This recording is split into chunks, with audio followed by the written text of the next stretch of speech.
ठीक आहे. चल, मी आता रेकॉर्डिंग ऑन केलेलं आहे. पुस्तक शेअर करतात त्यांनी तुमचं.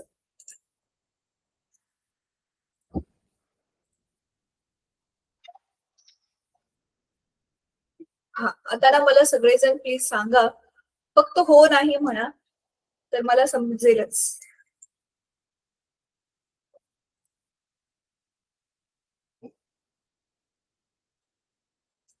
मला वाटतं ग्रॅव्हिटेशन पर्यंत सगळ्याच कॉलेजमध्ये झाले असतील आहे ना. एक दोन विद्यार्थ्यांचं ज्यांचं लेट कॉलेज झालंय सुरू त्यांना सोडून. प्रथमेश, तुझ्या कॉलेजमध्ये कुठेपर्यंत धडे झालेत बेटा? आता माहित नाही मॅम, मी गेलेलो नाही. बरं, लास्ट टाइम जेव्हा तू गेलेला होता तेव्हा काय चालू होतं, आठवते का काय? बरं ठीक आहे, बाकीचे विद्यार्थी काय सांगतात?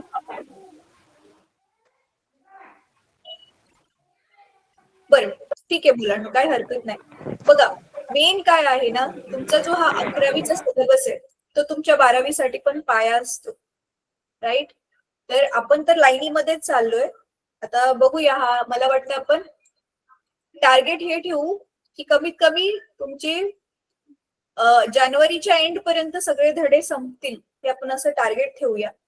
थोडस मुश्किल वाटतंय मला, पण कमीत कमी टार्गेट तरी ठेवूयात, बघूया कसं होतंय. कारण आपण लेट चालू केलं सेशन आणि आपले बरेच धडे राहिलेले आहेत. हे 6 पासून ते 14 पर्यंत आपले धडे राहिलेले आहेत, म्हणजे टोटल 3, 3, 6, 7, 8, 9 धडे राहिले. पण ह्याच्यामधले काय काय धडे असे आहेत जे पटपट होतील आपले शिकवून. तर आधीचे धडे जरा जास्त टाइम लागणारे होते, हे वाले धड्यांना जरा कमी टाइम लागेल. तर चला, आता जास्त वेळ न घालवता आपण मेकॅनिकल प्रॉपर्टीज ऑफ सॉलिड्स हा चॅप्टर आपण सुरू करूया. आता मुलांनो, मेकॅनिकल म्हणजे काय? बघा, मशीन शब्द असतो की नाही, मशीन शब्दावरून बनलेला आहे शब्द mechanical. Mechanical properties of solid. Solids काय असतं माहितीये ना, आपले स्थायू. स्थायूंचे असे गुणधर्म की जसं की आता बघा, मशीन असते आपली, ती मशीन कशी कडक असते, राईट? आणि मशीन काय करते, बल लावते. मशीनने बल लावलं की मग कार्य होतं, राईट? वर्क डन होतं. तसंच आपले जे सॉलिड्स आहेत ना, ह्याचे पण ना असं एक्झॅक्टली आपण यांत्रिकी असं नाही म्हणू शकत, पण सॉलिड पण आपले कठीण असतात. तर त्याच्यावर जर आपण बल लावलं किंवा सॉलिडद्वारे आपण कुठे दुसऱ्या वस्तूवर बल लावलं तर काय काय घडू शकतं वगैरे, असं काहीतरी ह्याचा अर्थ होतो. ठीक आहे, तर आता चॅप्टर आपण नीट गो थ्रू केल्यावर तुम्हाला समजेलच की नक्की काय चाललेलं आहे. तर हा वाला जो चॅप्टर आहे ना मुलांनो, हा वाला चॅप्टर आपला लवकर होईल, कारण हा खूप खूप खूप इझी वाला चॅप्टर आहे. तुम्हाला पाठ करायला पण सोपं आहे, ह्याच्यावरची गणित पण जी आहे ती सोपी आहे. ठीक आहे, तर जसं मी म्हटलेली ना, बघा बल लावल्यावर काय होतं तेच आपण ह्याच्यामध्ये पण बघणार आहे की आपण सॉलिड्स वरती बल लावल्यावर काय होते, स्थायूंवर आपण जर बाहेरून बल लावलं तर त्याच्यामध्ये काय काय होतंय. ठीक आहे, अच्छा, याच्यामध्ये फ्रिक्शन पण दिलंय. ठीक आहे, पण हा चॅप्टर जो आहे आपला खूप सोपा चॅप्टर आहे आणि बहुतेक हा बाकीच्या चॅप्टर्स पेक्षा थोडासा लवकर होईल. पण ह्याच्यामध्ये ज्या सगळ्या कन्सेप्ट आहेत मुलांना, सोपा जरी असला तरी ह्याच्यातल्या सगळ्या कन्सेप्ट एकदम नवीन आहेत. ह्या कन्सेप्ट तुम्ही आधी कधीच नाही शिकल्यात. ह्या ज्या कन्सेप्ट आहेत त्याच्याबद्दल आधी तुम्ही कधीच नाही शिकल्यात, कुठल्याच वर्गात नाही, ना 6वीत 7वीत ना 10वीत. पण इझी वाल्या कन्सेप्ट आहेत, कधी शिकलाच नाहीये म्हणून ह्या पहिल्यांदा तुम्हाला शिकवल्या जातात, त्याच्यामुळे मग बेसिक लेवलच्या इझी कन्सेप्ट आहेत. ठीक आहे, तर बघा, तर हा धडा शिकायला ना तुम्ही लक्ष देऊन चांगलं शिकला की खूप मजा येणार आहे तुम्हाला. आता बघा मुलांना, हे वाला जे आहे इंट्रोडक्शन, तर ह्याच्यामध्ये ना मेकॅनिकल प्रॉपर्टीज मी तुम्हाला ऑलरेडी सांगितलं. आपण सॉलिड्स वर बल लावलं तर काय त्यांच्यामध्ये बदल होतोय तेच आपण बघणार आहोत. ठीक आहे, तर बघा, सगळ्यात आधी ज्या आपल्या वस्तू असतात ना मुलांना, सॉलिड्स असतात, सॉलिड्स मध्ये पण प्रकार असतात. चला, तर मी थोडंसं आधी तुमच्या बरोबर डिस्कस करते.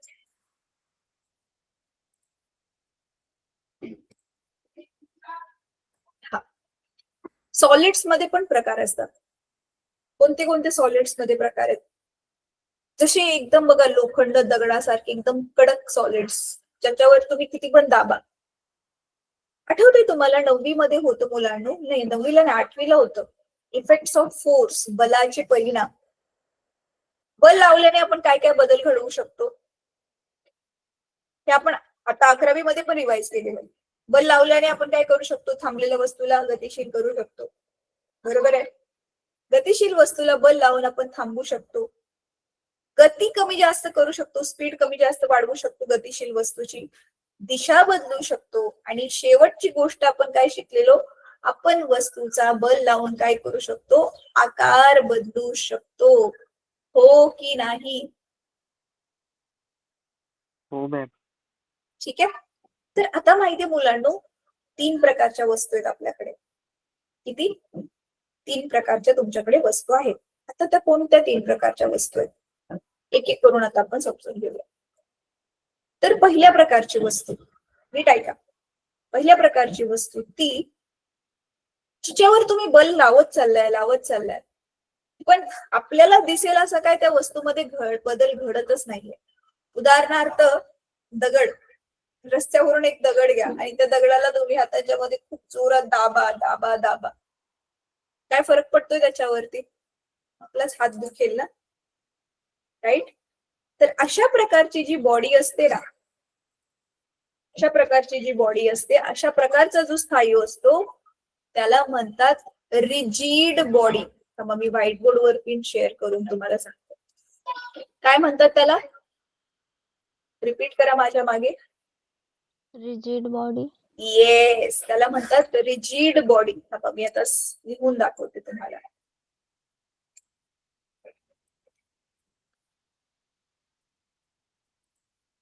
बघा, तर ही अशी मग दगडासारखी मी दाखवते. तर ही पहिल्या प्रकारची जी बॉडी असते ती असते आपली रिजिड बॉडी. ठीक आहे. म्हणजे रिजिड बॉडीवरती आपण किती जरी फोर्स लावला तरी पण त्याच्यावर काहीही फरक पडत नाहीये, म्हणून त्याला म्हणतात रिजिड बॉडी. तर दुसरी बॉडी, नीट ऐक, दुसरी बॉडी अशी, आपण त्या बॉडीवर फोर्स लावला, त्या फोर्समुळे त्या बॉडीचा आकार बदलला, पण जसंच आपण फोर्स लावलेला काढून घेतला ना, परत तिचा आकार माघारी आला. एक उदाहरण मी देते, आणखी 2-3 उदाहरणं तुम्ही द्यायचे. जसं की आपली स्प्रिंग. स्प्रिंग घेतली तुम्ही, दोन्ही पेनाची स्प्रिंग घेतली, दोन्ही हातांच्या मध्ये दाबलं तिला, जोपर्यंत दाबून धरले तोपर्यंत ते स्प्रिंगचा आकार छोटा झालाय. जसं तुम्ही सोडलं तिला, परत आकार माघारी येईल, राईट? का बरं? स्प्रिंग काय आहे? इलास्टिक आहे, राईट? इलास्टिक शब्द तुम्ही आधी पण ऐकलाय, हा काय नवीन नाहीये तुमच्यासाठी, राईट? तर मग दुसऱ्या प्रकारची जी बॉडी आहे ती आहे इलास्टिक बॉडी. आणि म्हणून बघा, ह्या इलास्टिक बॉडीच्याच आतमध्ये जी दाबलेली स्प्रिंग असताना जी एनर्जी स्टोअर होते, आठवते ना? Elastic potential energy. गेल्या क्लासमध्ये म्हणजे गेल्या धड्यात आपण शिकवलो, हाईटमुळे जी पोटेन्शियल एनर्जी सेव्ह होते ती ग्रॅव्हिटेशनल पोटेन्शियल एनर्जी होती, आणि ह्या इलास्टिक बॉडीमध्ये जी एनर्जी स्टोअर होते ती आहे इलास्टिक पोटेन्शियल एनर्जी. म्हणून या बॉडीचं काय नाव आहे? Elastic body. चला, मी आता स्प्रिंगचे एक्झाम्पल दिले, आणखी काही एक्झाम्पल्स द्या मला इलास्टिक बॉडीचे. रबर. बघा, ह्याची एक्झाम्पल आपण काय देऊ शकतो? वूड, लाकूड देऊ शकतो ह्याचं एक्झाम्पल. अजून ह्याचं काय एक्झाम्पल देऊ शकतो? स्टोन, दगड. स्टोन घेतला, दगड घेतलं, लाकूड घेतलं. आता इलास्टिक मध्ये आपण काय घेऊ शकतो? इथे आयरन पण घेऊ शकतो. एका लिमिट पर्यंत आयरन रिजिड आहे बरं का, हे मी सांगणार आहे तुम्हाला. रबर, त्याच्यानंतर ना स्प्रिंग, अजून सांगा इलास्टिक बॉडीचे एक्झाम्पल.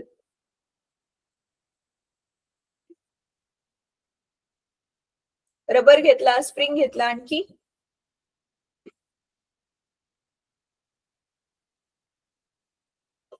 आणखी बर, विचार करून परत सांगा. तर तिसऱ्या प्रकारची बॉडी माहितीये मुलांना कुठली? तिसऱ्या प्रकारची बॉडी, आता नीट ऐका. तिसऱ्या प्रकारच्या बॉडीवरती तुम्ही फोर्स लावला, बॉडीने तिचा आकार बदलला. आता फोर्स आपण काढून घेतला तरी पण बॉडी जशीच्या तशीच, तिने जो आकार बदललेला होता तशीच राहिली. तिच्या मूळ आकारामध्ये, ओरिजिनल शेप जो आधी होता, फोर्स लावायच्या आधी जो होता शेप, त्याच्यामध्ये ती माघारी नाही आली. म्हणजे आपण तिच्या आकारामध्ये जो बदल घडून आणला तो परमनंट बदल झाला त्या बॉडीमध्ये. पहिली बॉडी काय आहे? काहीच फरक नाही पडत, रिजिड आहे. दुसरी काय आहे? जोपर्यंत फोर्स आहे तोपर्यंत फरक पडतोय, नंतर ती माघारी आली. आणि तिसरी बॉडी काय आहे? जिच्यावर बल लावलं की तिने परमनंटली आकार बदलला, ती तिच्या मूळ आकारात माघारीच नाही आली. उदाहरण द्या आता अशा बॉडीची मुलांनो. तर ही तिसऱ्या प्रकारची जी बॉडी आहे ना, तिला म्हणतात प्लास्टिक बॉडी. आता तुम्ही विचार कराल ह्याच्यामध्ये प्लास्टिकच आहे का? असं नाहीये, नाव ते दिलेलं आहे. नुसतं प्लास्टिक नाहीये ह्याच्यामध्ये, वेगवेगळ्या मटेरियलची पण एक्झाम्पल्स इथे आपण घेऊ शकतो. सांगा, हे वापरतोय आपण दैनंदिन. हा बेटा, पेपर. हा, पेपरला आपण क्रम्बल केलं की तो तसाच राहील. करेक्ट. अजून घरी मम्मीला पीठ मळताना बघितलंय चपातीचं? फूड. राईट. तर प्लास्टिक बॉडीचे आणखी पण आपण एक्झाम्पल्स बघूया. आता मुलांनो, एक जस्ट कॉमेडी म्हणून, जेव्हा जेणेकरून तुमच्या लक्षात राहील, तुमच्या वर्गामध्ये आणि तुम्ही स्वतःला पण चेक करायचं बरं का. मला तर वाटते तुम्ही पहिल्या कॅटेगरी, तिसऱ्या कॅटेगरी मधले असतात. बघा, टीचर येतात आहेत, ओरडतात आहेत, शिकवतात आहेत. वर्गामधली काही अशी मुलं आहेत, काही फरक नाही पडत. त्यांना कुठल्या कॅटेगरीमध्ये टाकाल मग? टीचरने मारलं, ओरडलं. हा, कोणती बाबा बेटा नाव सांग त्याचं? रिजिड. थर्ड. फर्स्ट. रिजिड, ज्याच्यावर काहीच फरक नाही पडत, तर ती मुलं येणार रिजिड कॅटेगरीमध्ये. तर इंग्लिशमध्ये तशा मुलांना आपण म्हणतो पण, किंवा तशा माणसाने, हाऊ रिजिड इज, म्हणजे त्याच्यावर काय फरकच नाही पडत आहे. तर रिजिड बॉडी. दुसऱ्या प्रकारचे विद्यार्थी, आता बघा, टीचर आल्यावरती एकदम शांत बसले, टीचरच्या समोर व्यवस्थित अभ्यास करायला लागले, वाट बघतात कधी टीचर जाईल. आणि एकदा टीचर वर्गाच्या बाहेर, तर ह्यांची परत मस्ती सुरू. तर हे कोणत्या कॅटेगरीमध्ये येते? सेकंड. बॉडी. जोपर्यंत फोर्स आहे तोपर्यंत ते बरोबर शेप मध्ये राहणार. फोर्स काढला, परत त्यांचा ओरिजिनल स्वभाव बाहेर. आणि तिसऱ्या प्रकारची कोणती मुलं आहेत, ज्याला आपण म्हणतो ना, शहाण्याला शब्दाचा मार. म्हणून ऐकले तुम्ही सगळ्यांनी? हो. नाही मॅम. नाही ऐकले? बरं ठीक आहे, आज ऐकली ना. शहाण्याला शब्दाचा मार म्हणजे काय? जे शहाणी मुलं असतात त्यांना हाताने मारायची गरज नाही, फक्त थोडंसं त्यांना समजावलं किंवा थोडंसं स्ट्रिक्टली कोणी बोललं तरी पण ते त्यांना आवडत नाही, कारण त्यांचा स्वतःचा सेल्फ रिस्पेक्ट खूप हाय असतो. म्हणून मग त्यांना नुसतं थोडं बोललं तरी तर समजून घेतात लगेच, आणि लगेच त्यांच्यामध्ये काय चुका असतील त्या करेक्शन करतात. मग असे आहेत ते प्लास्टिक बॉडी, ज्यांना आपण फोर्स लावला तर त्यांनी चेंज करून घेतला स्वतःमध्ये, आणि तो चेंज त्यांच्यामध्ये परमनंट झाला. ठीक आहे, आता तुम्ही स्वतःला जज करा.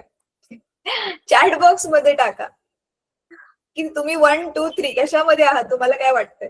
मुलांनो, तुम्ही फर्स्ट मध्ये जरी असला तरी मला काही प्रॉब्लेम नाहीये बरं का. जस्ट आपण हे फन म्हणून करतोय. चला, चॅट बॉक्स मध्ये तुम्हाला चॅटमध्ये टाईप करायला परमिशन आहे ना? चॅट मेसेज, हा, टर्न ऑन मायक्रोफोन, रिॲक्शन्स. भावेशने सांगितले नंबर 2. ओके, बाकीच्यांनी पण टाका. तुम्ही कुठे आहात? 1, 2, 3 मध्ये कुठे आहात तुम्ही?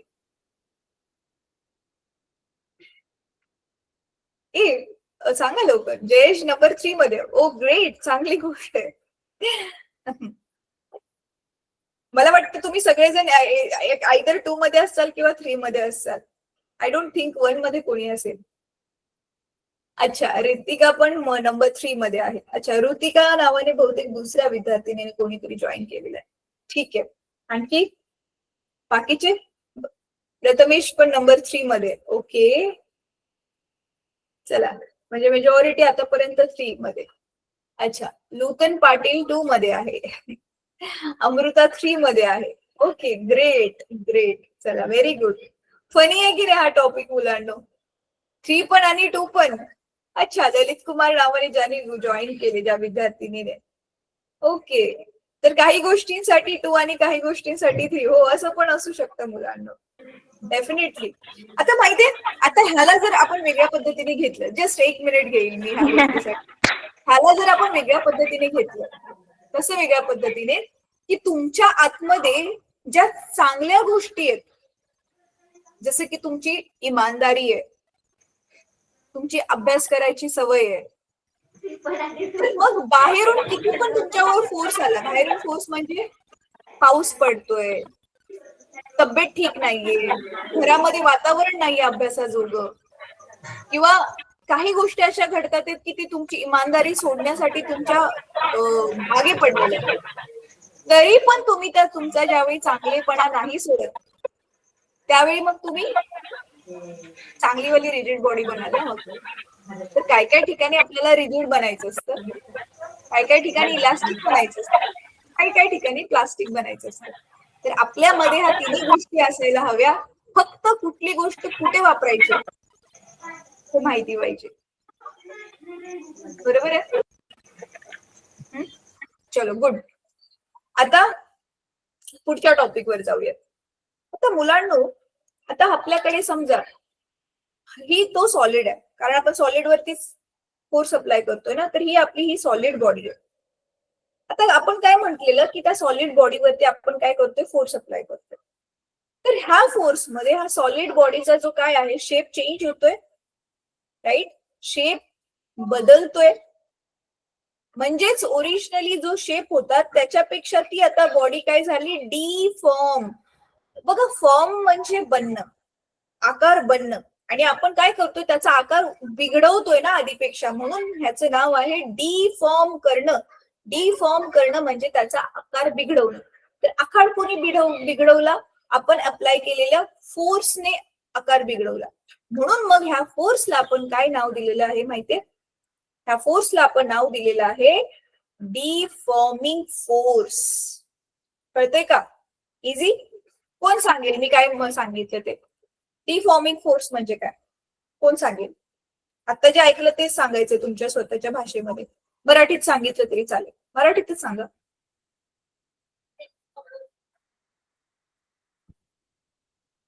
परत रिपीट करू का मी? बरं, चला, मी परत एकदा रिपीट करते. आपण काय करतोय, सॉलिड आहे, त्याच्यावर फोर्स लावला. फोर्स लावल्यामुळे बॉडी काय झाली, डिफॉर्म झाली. डिफॉर्म झाली म्हणजे काय? तिचा आकार बिघडला. कोणी आकार बिघडवला? आपण लावलेल्या फोर्सने आकार बिघडवला. म्हणून मग फोर्सला तर आपण स्पेशल नाव दिलंय, डिफॉर्मिंग फोर्स, आकार बिघडवणारा फोर्स. आता सांगा डिफॉर्मिंग फोर्स काय? कोण सांगेल? येस, भावेश. मॅम, आपण एखादी ऑब्जेक्ट त्याच्यावर आपण फोर्स लावला आणि तिथं शेप चेंज झाला, त्याला म्हणतात deformation. Deforming force. Very good. ठीक आहे, हेच आता बघा तुमच्या पुस्तकामध्ये दिलेलं आहे. पुस्तकामध्ये मुलांना काय करत जा माहितीये? पेन्सिल घेऊन बसत जा, मार्किंग करून घ्यायचे जिथे जिथे मी सांगते. तर बघा, हे दिसतंय इथे, हे बघा, हेच मी आता तुम्हाला एक्सप्लेन केलं.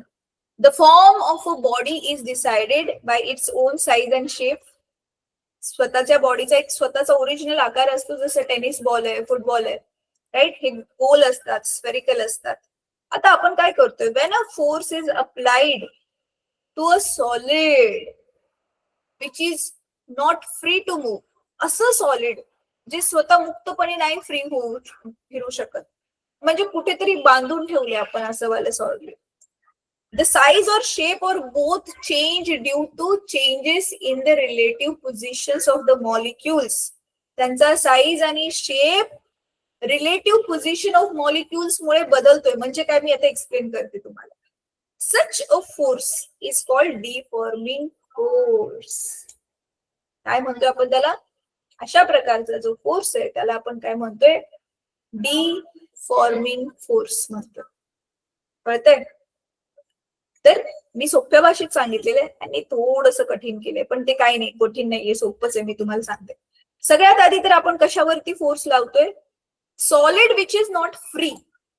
बघा, which is not free, it is not free to move म्हणजे काय? एका बाजूने आपण त्याला बांधलंय. उदाहरणासाठी आता बघा, माझ्याकडे हा जो रिमोट आहे ह्याला मी घेतलं. आता एका साइडने मी जर त्याला पकडलेलं नसेल आणि मी मग त्याच्यावर फोर्स लावला, मग हा मूव्ह झाला ना, हा मूव्ह होईल रिमोट. मग हा तर फ्री टू मूव्ह आहे. आपल्याला असं फ्री टू मूव्ह नाही पाहिजे. आता त्याच्याऐवजी मी इकडून एका बाजूने ह्याला हाताने घट्ट पकडलं आणि दुसऱ्या बाजूने आता मी ह्याच्यावर फोर्स लावते, अप्लाय करते फोर्स. राईट? आता हे तर एकदम कडक प्लास्टिकचं आहे म्हणून ह्याच्यावर काही फरक नाही पडत, कारण ही रिजिड बॉडी आहे. पण समजा हा जर रिमोट आहे तो रबरचा असला, जसं की आता ह्याची बटणं बघा रबरची आहे, ह्याला दाबल्यावर काय होते? शेप चेंज होतोय ना. मग तेच सांगितले की एका बाजूने पॅक असलेला सॉलिड त्याच्यावर आपण फोर्स लावला, त्याच्यामुळे काय होते? त्याचा आकार कशामुळे बदलतोय? इंटरमॉलिक्युलर जे रिलेटिव्ह डिस्टन्स आहे ते चेंज झाल्यामुळे. म्हणजे काय रे? तुम्हाला माहिती आहे, तुम्ही केमिस्ट्रीमध्ये पण शिकलाय, सायन्समध्ये पण शिकलाय, सगळ्या वस्तू ज्या आपल्या मॉलिक्युल्सने बनलेल्या आहेत, ऍटम्सने बनलेल्या आहेत. तर मग आपण फोर्स लावल्यामुळे काय होतंय ना, आपण बल लावल्यामुळे त्यांचे मॉलिक्युल जवळ येतात. म्हणून बघा, स्प्रिंग दाबल्यावर स्प्रिंगचे मॉलिक्युल जवळ येतात म्हणून ती छोटी झाली. रबर दाबल्यावर रबरचे मॉलिक्युल जवळ येतात म्हणून रबरचा साईज छोटा झाला. मग तेच इथे सांगितलेलं. राईट? बघा, साईज और शेप और बोथ. त्याची साईज बदलते, किंवा साईज म्हणजे उंच असेल तर तो बुटका होईल, मग साईज बदलते, किंवा शेप बदलतोय. आता जसं की बॉल आहे, फुटबॉल आहे, फुटबॉलला दाबल्यावर त्याचा आकार गोल होता, तो चेंज होईल ना, चपटा होईल तो. तर साईज बदलते किंवा शेप बदलते, किंवा कधी कधी दोन्ही बदलतात. तो साईज और शेप और बोथ चेंज ड्यू टू म्हणजे कशामुळे? Due to changes in the relative positions of molecule. Relative positions of molecule म्हणजे काय? आधी जिथे मॉलिक्यूल होते त्या तुलनेमध्ये आता त्यांची जागा बदलली. म्हणजे आपण कोणत्या गोष्टीची पहिल्या गोष्टीशी तुलना करतो त्याला म्हणतो रिलेटिव्ह, म्हणजे त्या तुलनेत. इन रिलेटिव्ह टू म्हणजे त्याच्या तुलनेत. तर पहिल्या पोझिशनच्या तुलनेत आता त्यांची जागा बदलली, मॉलिक्युल्स मधलं अंतर कमी जास्त झाल्यामुळे. अशा प्रकारचा जो बदल घडतोय तो कशामुळे घडतोय? आपण जो फोर्स लावला त्याच्यामुळे. आणि त्याच फोर्सला काय नाव दिलेलं आहे आपण? Deforming force. ठीक आहे, चला आता मी जसं सांगितलं त्याला अंडरलाईन करा मुलांना. व्हॉट इज डिफॉर्मिंग फोर्स असं परीक्षेमध्ये विचारलं तर हा पॅरेग्राफ तुम्हाला जसंच्या तसा लिहायचा आहे. अंडरलाईन करून घ्यायला घेतलं, पेन्सिलने कंस टाका किंवा अंडरलाईन करा. आता पुढे हे पण आता डिफॉर्मेशन मग काय असते? डिफॉर्मेशन म्हणजे काय मुलांनो? आकार बिघडणं. तर त्याची डेफिनेशन दिली, the change in the shape और size or both of a body due to an external force is called deformation. आपण बाहेरून जो फोर्स लावतोय त्याच्यामुळे ज्या बॉडीचा आकार बदलतोय, त्याचा आकार बदलतोय किंवा त्याची साईज बदलते किंवा दोन्ही पण बदलते, त्याला आपण म्हणतो डिफॉर्मेशन. सिम्पल, इझी आहे हे. ठीक आहे, तर हे दोन गोष्टी लिहून काढायच्या नोटबुक मध्ये आणि पाठ करायच्या. डिफॉर्मिंग फोर्स काय असतो आणि डिफॉर्मेशन काय असते. चला आता पुढे जाऊया.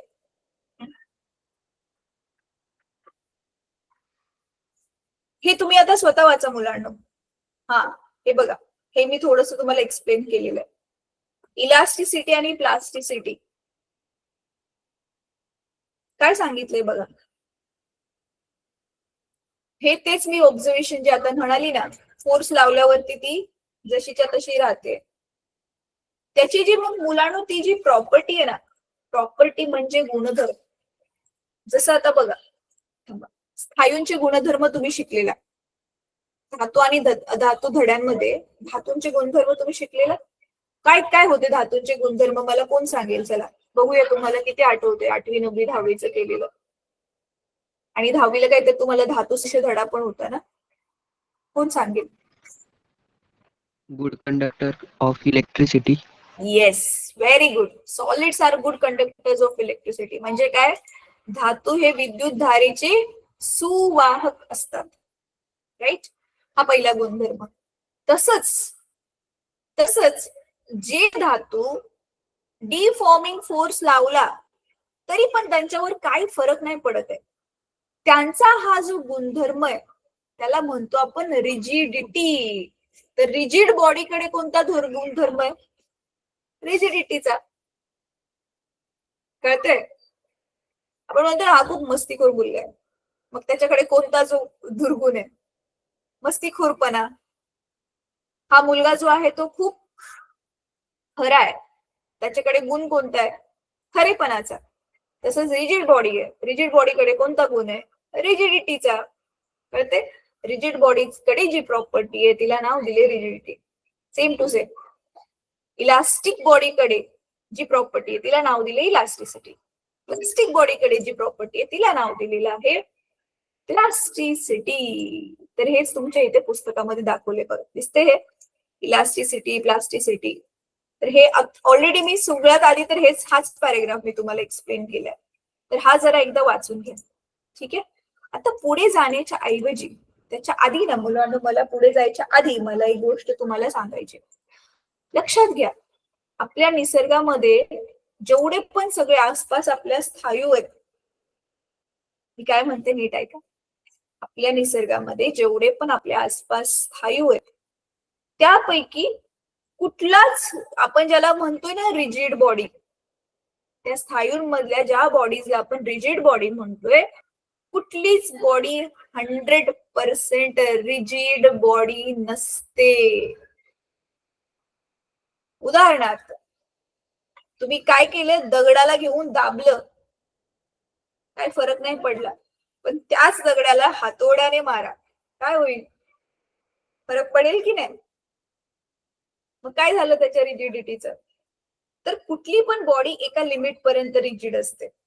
ज्या बॉडीला आपण रिजिड बॉडी म्हणतोय ते एका लिमिट पर्यंत रिजिड असते. सेम टू सेम कुठली पण बॉडी एका लिमिट पर्यंत इलास्टिक असते.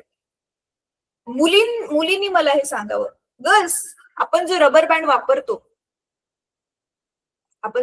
वापरतो ना केस बांधायला, तर नवीन नवीन असतो त्यावेळी बघा तो घट्ट बसतो, कारण त्याची इलास्टिसिटी असते. हळूहळू वापरून तो लूज मोठा होत जातो की नाही? म्हणजे आपण त्याला बल लावल्यावर तो जेवढा खेचला जायचा आणि बल काढून घेतल्यावर माघारी यायचा. आता नंतर काय होतंय? खेचला गेला आणि माघारी पूर्णपणे आलाच नाही, परमनंटली त्याच्यामध्ये काहीतरी वाढ झाली, हो की नाही? कळते मी काय म्हणते? मुलं पण तसं हे समजू शकतात, काय मोठं रॉकेट सायन्स नाहीये. तर ह्याचा अर्थ काय? रबर बँडची जी लांबी होती परमनंटली थोडीशी वाढली. अशी थोडीशी लांबी वाढत एक दिवस तो येतो की आता रबर बँड ना आहे तेवढाच राहतो, लांबतच नाही, परमनंटली तो आता मोठा झाला. आणि एक पॉइंट तो येतो की वापरून जुना झाला, एक दिवशी तो रबर बँड तुटतो, कारण आता त्याचं मटेरियल अजून जास्त वीक झालं. तर ह्याचा अर्थ काय? हा रबर बँड पण 100% इलास्टिक नव्हता. सेम वे प्लास्टिसिटी साठी पण घ्या. कुठल्या पण बॉडीमध्ये जो चेंज येतोय तो 100% आपण फोर्स लावला, 100% फोर्स काढल्यावर पण तो 100च्या 100% तसाच राहिला असं नाहीये. मग कुठली पण बॉडी 100% प्लास्टिसिटी वाली पण नसते. 100% म्हणजे प्लास्टिक बॉडी पण ती नसते. उदाहरणार्थ, आता हँड रेज करा मुलांनो. तुमच्यापैकी किती जणांनी चपातीसाठी गव्हाचं पीठ मळलंय घरी? हँड रेज करा. ओ ग्रेट, जयेशने चपातीचं पीठ मळलेलं आहे. मुलींमधून नाही कोणी अजून केलं? मुलांनी पण सांगावं. सगळ्यांना जेवण बनवायला यायला पाहिजे बरं का, मुलगा मुलगी असं काही नाही. उच्च शिक्षणासाठी कुठे बाहेर हॉस्टेलला वगैरे जावं लागलं की स्वतःच्या हाताने जेवण बनवावं लागतं. मग आता जसं की माझ्याच भावांचं उदाहरण, आम्ही सांगत होतो ऐकले नाही, जेवण बनवायला शिकले नाही. मग आता एक वेळ अशी आली ज्यावेळी एकटे राहायला लागलं, मग कसे जेवण शिकले? युट्यूबचे ट्युटोरियल्स बघून. मग ते कधी चांगलं बनायचं, कधी बिघडायचं, तर अशी हालत. तर ठीक आहे. मग ज्यांनी कोणी नाही मळलंय ना त्यांनी नक्की पीठ मळा. मम्मी पण खुश होईल, तुम्हाला पण शिकायला भेटेल. बघा, खेळला तर नक्कीच असाल. तर आपण ज्यावेळी पीठ मळतोय ना, तर असं त्याच्यावर दाबतो तर ते पीठ आतमध्ये जाते, राईट? आणि आपण हात साईडला काढून घेतल्यावर ना थोडस परत बघा पीठ माघारी त्याचा शेप आणण्यासाठी ट्राय करतात. कारण हे थोडस इलास्टिक पण आहे. पीठ हे थोडं इलास्टिक पण आहे आणि थोडस प्लास्टिक पण आहे.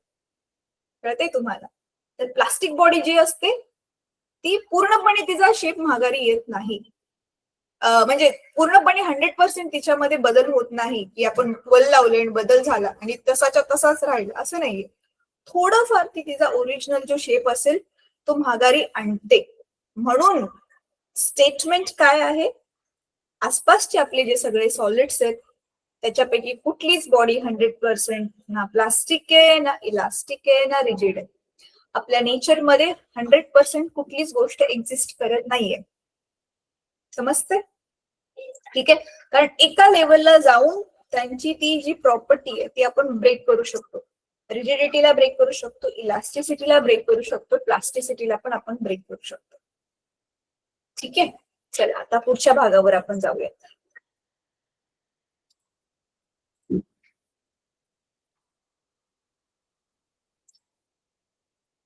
आता इलास्टिक बिहेवियर ऑफ सॉलिड्स. आता इथे तेच सांगितले बघा, परफेक्टली इलास्टिक कशाला म्हणतात?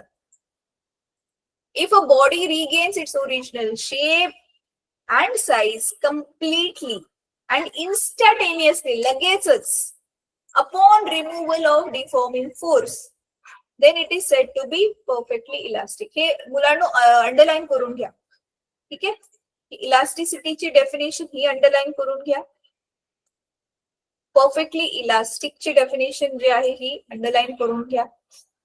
परत आता काय? प्लास्टिक बॉडी हे पण आणि त्याची प्रॉपर्टी हे पण अंडरलाईन करून घ्या. हे सगळं मी आता एक्सप्लेन केले, हे फक्त आता तुम्हाला लिहून काढून पाठ करायचंय. एक्झाम मध्ये हे डेफिनेटली विचारतील. ठीक आहे. म्हणून आता इथे बघा जे मी एक्सप्लेन करत होते, there is no solid which is perfectly elastic or perfectly plastic. The best example near ideal elastic solid is quartz. कळतंय? कॉज्ड फायबर, एक धागा एक कॉज्डचा, ते काय असतो मी दाखवते तुम्हाला. तर तो आयडियल बॉडी जी असते ना 99% इलास्टिक, म्हणजे लांबली आणि बल काढून टाकलं परत ती तिच्या ओरिजिनल शेप साईजला माघारी आली, तर कॉज्ड फायबर त्यातल्या त्यात सगळ्यात चांगला आहे असं त्यांचं म्हणणं आहे. ठीक आहे. And that of a plastic body is putty. Putty काय असतं माहितीये का? घराला पुट्टी करतात ना, ती असेल ही पुट्टी. चला आता पुढचा जो टॉपिक आहे तो आहे स्ट्रेस आणि स्ट्रेन. आता स्ट्रेस काय असतं मुलांना कोण सांगेल? इथून आता खरं आपल्या अर्थाने आतापर्यंत आपण जे बघितले खूप. हा आता तुम्ही म्हणत असाल मॅम आम्ही 10वीला एवढा अभ्यास केला, एवढा स्ट्रेस होता, परत आता 11वीला सायन्स घेतल्यावर तर अजून जास्त स्ट्रेस. कोणाकोणाला वाटते 10वी पेक्षा 11वीचा स्ट्रेस जास्त आहे? हातवर करा. नाही वाटत आहे? 10वीला जास्त स्ट्रेस वाटला तुम्हाला? अच्छा, भावेशला वाटते, जयेशला पण वाटते. बाकीचे काय? बाकीच्यांना इझी वाटते की लक्षच नाहीये क्लासवर म्हणून नो आन्सर? योगेश, अमृता, ललित कुमार. अच्छा, तुम्ही आता ज्या नावाने जॉईन केले मी त्याच नावाने तुम्हाला बोलवते हा मुलांना, कारण तुमचे ओरिजिनल नावं तर मला माहिती नाहीये. मुकेश, योगेश, प्रशांत, परत लोतन पाटील. तुम्ही ऐकताय ना? अच्छा चला मी चेक करते मुलांना कोण कोण मला खरं ऐकतंय. आणि तुमचा क्लास रेकॉर्ड होतोय, तुम्ही विसरून जाताय. जे मुलं मला लक्ष देऊन ऐकतात आहेत, ते त्यांचा मोबाईलचा व्हर्च्युअल हँड वरती करतील.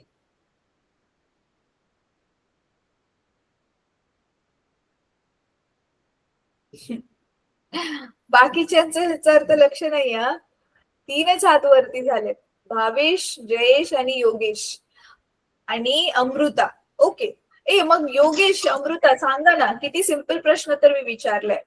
योगेश, तुला काय वाटतंय, 10वीला जास्त स्ट्रेस होता की आता 11वीला जास्त स्ट्रेस आहे बेटा? म्हणजे अभ्यासाचं टेन्शन किंवा ताण म्हण अभ्यासाचा. अमृता, तुला काय वाटतंय? जास्ती होता मॅम स्ट्रेस. 10वीला जास्त स्ट्रेस होता? बर. अच्छा, मला सांगा, अभ्यासक्रम, तुम्हाला अभ्यासक्रम कोणता सोपा वाटतोय जे आता तुम्ही शिकताय? ऑब्व्हियसली तुम्हाला 11वीचा जर अवघड, 11वीचा अभ्यासक्रम अवघड वाटतोय 10वीच्या तुलनेत? हा, मुकेशने पण हँड रेज वरती केलाय. ठीक आहे बेटा, तू कॅमेरा ऑफ केला तरी चालेल. चला, म्हणजे सगळेजण लक्ष देऊन ऐकतात. व्हेरी गुड मुलांना. चला, तर इथे मग आपण आता जो हा स्ट्रेस शिकणार आहे ना, ह्याचा पण अर्थ ताणच आहे. ताणणी म्हणजे काय रे मराठीत? खेचाखेची. आणि ताण, डोक्यावरचा ताण म्हणजे काय? आपलं जे डोकं आहे ते खूप ठिकाणी खेचलं जातंय, खूप साऱ्या गोष्टी आहेत करण्यासाठी. मग आपण म्हणतो अरे मला ताण झालाय डोक्यावरती, स्ट्रेस पडतोय. इथे पण फिजिक्स मध्ये तो ताणच शिकणार आहे. फक्त आता इथला जो स्ट्रेस आहे, ताण आहे, तो डोक्यावरचा नाहीये, सॉलिड्स वरचा आहे. कारण आपण सॉलिड्स बद्दल शिकतोय ना. सॉलिड्सला आपण ताणलं की काय होतंय, त्यालाच नाव दिलेलं आहे स्ट्रेस. आणि इथे स्ट्रेन म्हणून पण एक आहे बघा. एक आहे जो बाहेरून आपण लावतोय त्याच्यावरती स्ट्रेस असतो तो. आणि स्ट्रेन म्हणजे माहितीये का काय? आपली आतमधली ताकद. स्ट्रेंथ शब्द असतो ना, स्ट्रेंथ म्हणजे आपल्यामध्ये किती ताकद आहे, त्याचा हा सिमिलर शब्द आहे स्ट्रेन. तर एक असते बाहेरून लावलेला स्ट्रेस, दुसरी असते आपली स्वतःची आतली स्ट्रेंथ. तर आता बघा, 10वी म्हणा, 11वी म्हणा किंवा कुठला पण अभ्यास म्हणा, सगळ्या मुलांवरती तेवढाच स्ट्रेस असतो, बरोबर आहे? पण तरी पण काही काही मुलं, जशी तुमच्यासारखी मुलं, छान पैकी मार्क्स स्कोर करतात. स्ट्रेस असून पण चांगले मार्क्स स्कोर करून छानपैकी जे आहे झेंडा काढतात, आपण म्हणू शकतो एक चांगल्या मार्क्सचा. का बरं? कारण त्यांची आतमधली स्ट्रेंथ चांगली आहे. ते तेवढा स्ट्रेस सहन करून सुद्धा काय करू शकतात? सर्व्हाइव्ह करू शकतात, ते चांगलं राहू शकतात. बघा, हा आपला जो धडा आहे ना, पूर्ण आपल्या दैनंदिन जीवनावरती, आपल्या बिहेवियर पण वरती पण लागू होतोय. त्याच्यामुळे हा लक्षात राहण्यासाठी चांगला इझी धडा आहे. मी म्हटलेलं ना, हा धडा खूप सोपा आहे. तर चला, आता स्ट्रेस काय असतं आणि स्ट्रेन काय असतं ते आता पुस्तकाच्या भाषेप्रमाणे आपण शिकूया. आपण काय करूया मुलांनो, आता हे तुम्ही छानपैकी लिहून काढायचं, कारण मी आता जसं तुम्हाला लिहून देणार आहे तसं त्यांनी पुस्तकामध्ये दिलेलं नाहीये. ओके, तर आपल्याकडे आहे आता स्ट्रेस आणि स्ट्रेन. आणि ह्या स्ट्रेस आणि स्ट्रेनचे पुढे जे आहेत ते प्रकार पण आहेत. किती प्रकारची स्ट्रेस असते आणि किती प्रकारची स्ट्रेन असते. तर सगळेजण नोटबुक आणि पेन घ्या. पहिलं धड्याचं नाव टाका. आपल्या ह्या धड्याचं मेकॅनिकल प्रॉपर्टीज ऑफ सॉलिड्स हे धड्याचं नाव टाका. हाच धडा तुम्हाला माहितीये सेम टू सेम. आता सिलेबस बदललाय तर माहिती आहे मुलांनो, पण हाच धडा सेम टू सेम जवळजवळ 80% 10वीला आहे. धड्याचं नाव आहे इलास्टिसिटी. सेम, एक्झॅक्टली सेम हा धडा. त्याच्यामुळे तुम्ही आता हा जर धडा व्यवस्थित समजून छानपैकी केला की 10वीचं थोडंसं बर्डन, 12वीचं थोडंसं बर्डन कमी. 12वीला आहे धडा, सॉरी मी बहुतेक 10वी म्हणालीच होतं. म्हणजे पुढच्या वर्षी पण तुम्हाला हा धडा आहे. चला, तर आता मी सांगते तसं करायचं. तर थांबा, मी माझं बोर्ड शेअर करते.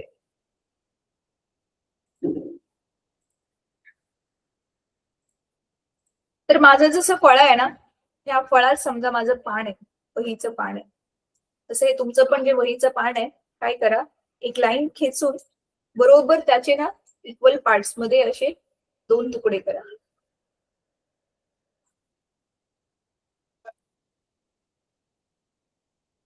एक मिनिट. ठीक आहे, हे मी केले. याचे बरोबर 2 इक्वल तुकडे. आता काय करायचंय, एका बाजूला काय लिहायचंय तुम्ही,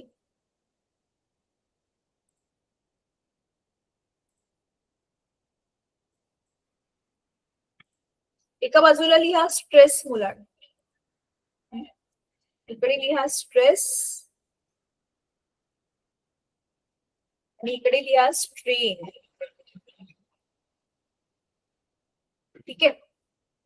आता इन जनरल नॉर्मली जसं की तुम्हाला ऑलरेडीच एक्सप्लेन केलं, स्ट्रेस म्हणजे आपण बाहेरून जो ताण आणतो आणि स्ट्रेन म्हणजे बाहेरून आलेल्या ताणाला आतून बॉडी स्वतः कशी रिॲक्ट करते, त्याला स्ट्रेन म्हणतात. तर आपण फिजिक्स मध्ये हे मोजू शकतो, कारण आपण वस्तूंबद्दल बोलतोय ना. इमोशन्सला आपण मोजू नाही शकत की कोणावर किती स्ट्रेस काम करतोय, कोणाची किती स्ट्रेन आहे. ठीक आहे, आपण इथे इमोशनल लेवलवर नाही मोजू शकत, पण भौतिकरित्या आपण त्याला मोजू शकतो, वस्तूंवर आपण त्याला मोजू शकतो. तेच करणार आहे, मोजण्याचंच काम करणार आहे. तर आता बघा तुमच्या पुस्तकामध्ये बघा काय दिलेलं आहे. The elastic properties of a body are described in terms of stress and strain.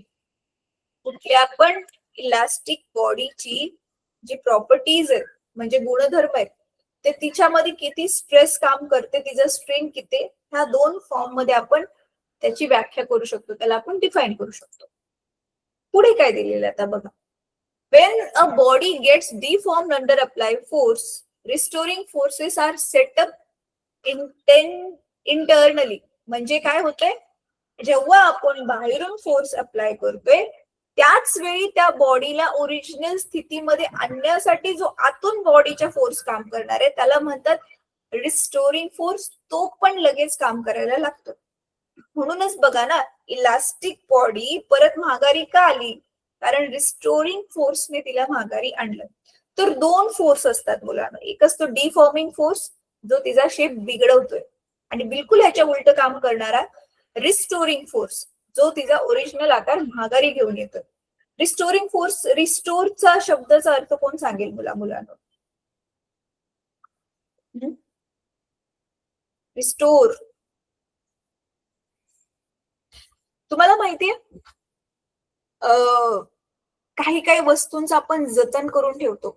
Restore करून ठेवणं म्हणजे जतन करून ठेवणं, आपला मराठी शब्द कळतंय. तर एक आहे बॉडीचा शेप बिघडवणारा फोर्स, शेप बिघडवणारा फोर्स म्हणजे डिफॉर्मिंग फोर्स. दुसरा आहे बॉडीचा शेप जसंच्या तसं माघारी आणून जतन करून ठेवणारा फोर्स, त्याला काय नाव दिलेले, रिस्टोरिंग फोर्स. तर बघा, तर आता they oppose change in the shape और साइज ऑफ अ बॉडी. ते दोघं जण एकमेकांच्या अपोजिट काम करतात. When body is in equilibrium and its altered shape or size, deforming force and restoring force are equal and opposite. म्हणजे काय, ज्यावेळी बॉडी इक्विलिब्रियम आहे, इक्विलिब्रियम म्हणजे काय, संतुलित अवस्थेमध्ये ज्यावेळी बॉडी आहे त्यावेळी बाहेरून जो हा डिफॉर्मिंग फोर्स जो काम करतोय आणि आतून जो तिचा रिस्टोरिंग फोर्स आहे, हे दोघं जण समान झालेले असतात. म्हणून आता बॉडीमध्ये काय बदलच घडत नाहीये. बघा, ह्या दोघांपैकी कोणाचा जरी बॅलन्स बिघडला, समजा रिस्टोरिंग फोर्स पेक्षा आपला अप्लाइड फोर्स वाढला, डिफॉर्मिंग फोर्स, परिणाम काय दिसेल, बॉडीचा शेप बिघडला. नंतर ना मग काय झालं, आता तो एक्सटर्नल फोर्स आपण काढून घेतलाय, मग आता काम कोण करेल, रिस्टोरिंग फोर्स, तो वाढला. तर परिणाम आपल्याला काय दिसेल, बॉडी परत मूळच्या तिच्या आकारात यायला लागली. पण कुठलाच बदल नाही दिसत आपल्याला, ना बॉडीचा आकार बिघडवतोय ना बॉडी मूळच्या आकारात माघारी येते, जशी आहे तशीच थांबली. याचा अर्थ काय, ह्या दोन्ही फोर्स जे आहेत एकमेकांना समान आहेत आणि बॉडी इक्विलिब्रियम मध्ये, इक्विलिब्रियम म्हणजे बॅलन्स मध्ये मुलांना, इक्विलिब्रियम म्हणजे समान पातळीवर आहे असं आपण म्हणतो त्याला. इक्विलिब्रियम म्हणजे समान पातळी. ठीक आहे, तर पुढे बघा आता, the internal restoring force per unit area is called stress. Sorry मी मगाशी सांगताना उलट सांगितलं. इंटरनल रिस्टोरिंग फोर्स जो आहे, जो बॉडीवरती ताण क्रिएट करून तिचा शेप माघारी आणतोय, पर युनिट एरिया म्हणजे बॉडीचा जेवढा आकार आहे त्या प्रत्येक एक युनिट एरियावरती किती जो रिस्टोरिंग फोर्स काम करतोय त्याला आपण म्हणतोय स्ट्रेस. अच्छा, आता मी असं का सांगितलं माहितीये का, त्याचं एक लॉजिक होतं ऍक्च्युअल मध्ये. आता इंटरनल फोर्स, बॉडीच्या आतमध्ये किती फोर्स आहे तो आपण नाही मोजू शकत ना, तर आपल्याला हे समजलंय की आपण जेवढा फोर्स लावतो तेवढाच त्या इंटरनल रिस्टोरिंग फोर्स असतो. म्हणून मग रिस्टोरिंग फोर्सच्या ऐवजी आपण मोजताना काय मोजणार आहे, आपण लावलेला डिफॉर्मिंग फोर्स. तर डेफिनेशन काय आहे आपली स्ट्रेसची, आपली डेफिनेशन काय आहे, internal restoring force upon unit area, right. Unit म्हणजे एक एकक, त्याचा एरिया, क्षेत्रफळ. तर हे आपण इंटरनल रिस्टोरिंग फोर्स मोजू नाही शकत, म्हणून आपण ह्याला लिहितोय जेवढा डिफॉर्मिंग फोर्स असेल तेवढाच इंटरनल फोर्स असेल असं मानतो आपण नॉन लिव्हिंग थिंग साठी. तर डिफॉर्मिंग फोर्स अपॉन एरिया म्हणजे युनिट एरिया जो काय असेल तो. तर हे आहे आपलं इन जनरल स्ट्रेसचा फॉर्म्युला. आता मुलांनो, स्ट्रेन आणि नंतर ह्यांचे टाइप्स, ह्याचे पण टाइप्स आहेत, स्ट्रेसचे पण टाइप्स आहेत आणि इथे स्ट्रेनचे पण टाइप्स आहेत. तर आपण हे काय करूयात ना, हे आपण नेक्स्ट क्लासमध्ये बघूयात, ठीक आहे. आज आपण क्लास एकदम टाइमवर चालू केलेला, तर त्या हिशोबाने आपला टाइम असं संपलाय. तसं पण आता मी आणखी पुढे जास्त शिकवलं तर तुमचा ओव्हरडोस होईल. हे आज तुमचं कॉलेज होतं सगळ्यांचं? हो मॅम. होतं ना. किती वाजता घरी येता तुम्ही? मॅम घरी किती वाजता पोहोचता कॉलेजमध्ये? 5 पर्यंत घरी असतो मॅम. 5 वाजेपर्यंत घरी पोहोचता. आणि सकाळी किती वाजता निघता घरातून? 10:30. 10. अच्छा, 10 वाजता निघता. ओके, म्हणजे बघा तुम्हाला सकाळी जर 6ला वगैरे तुम्ही लवकर उठला तर सकाळी पण आपल्याला मिळतात जरा 2-2.5 तास तर अभ्यास करायला मिळतोय वेळ. संध्याकाळी पण 5ला पोहोचल्यावर चला 1 तास काहीतरी खाल्लं पिल्लं, थोडा ब्रेक घेतला तर 1.5 तास समजा. तर संध्याकाळी पण 3-3.5 तास, म्हणजे तुम्हाला स्वतःचा अभ्यास करायला 5 तास तरी मिळतात. 5-5.5-6 तास जरी स्वतःला तुम्ही थोडं स्ट्रेच केलं तर चला. आता त्याच्यामधले हे ऑनलाईन क्लासमध्ये 2 तास घालवले तरी सेल्फ स्टडीला तुम्हाला 3 तास वेळ मिळतोय. हा, पण एकदम तुम्हाला मग ते कट टू कट तसं टाइम मॅनेज करावं लागेल. आणि मग हो, खेळायला वगैरे नाही मिळत. तसं आता तुम्ही मोठं झालाय, खेळायला कोण जातं तुमच्यापैकी? No ma'am. मुलांना नाही जात? नो ठीक मॅम. आहे. बरं, होमवर्क नोट नाही जात, ठीक आहे. थोडस ना आठवड्यातून एकदा वगैरे खेळत जा मुलांना, स्ट्रेस रिलीज होतो, ठीक आहे. असं नाही नुसतं अभ्यास अभ्यास अभ्यासच नाही, खेळत पण जा मधून मधून. होमवर्क हा आहे, ह्या सगळ्या डेफिनेशन मी जे तुम्हाला मार्क करायला लावलेला ना, तर छानपैकी लिहून काढा आणि त्याला पाठ करा, एवढाच होमवर्क आहे. अरे हो, ग्रॅव्हिटेशनची एक्सरसाइजचा फोटो टाका रे. कोणी सोडवले तुमच्यापैकी ग्रॅव्हिटेशनची एक्सरसाइज?